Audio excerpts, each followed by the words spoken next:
हाय ladies, आजचा topic आहे pregnancy आणि मूड स्विंग्स.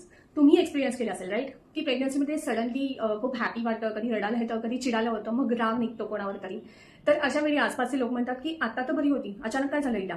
मग त्या स्त्रीला गिल्ट येतं की पण मला माहित नाही काय होतंय, मी मुद्दाम नाही करते ना, मी आधी तर ठीक होते.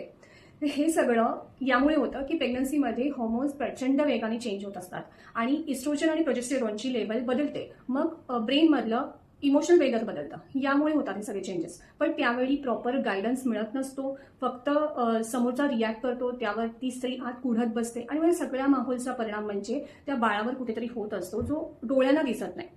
त्यावेळी गरज असते त्या स्त्रीसाठी उभं राहण्याची, की ठीक आहे बाबा, ही फेज आहे, ही निघून जाईल, आम्ही आहोत तुझ्या सपोर्टमध्ये.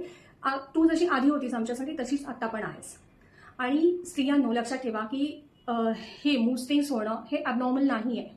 पण जर तुमच्या डे टू डे ॲक्टिव्हिटीजमध्ये ते इम्पॅक्ट करत असेल, चुकीच्या वेळी तुम्हाला डिस्टर्ब करत असेल, तर मात्र दुर्लक्ष करू नका. मी counsellor Amruta Vishwanath, Amy selling स्टुडिओमध्ये तुम्हाला प्रेग्नन्सीमध्ये हे इमोशन्स कसे मॅनेज करायचे याविषयी गायडन्स देते. तर आजच तुमचं 1-to-1 कॉन्फिडेन्शियल सेशन बुक करा.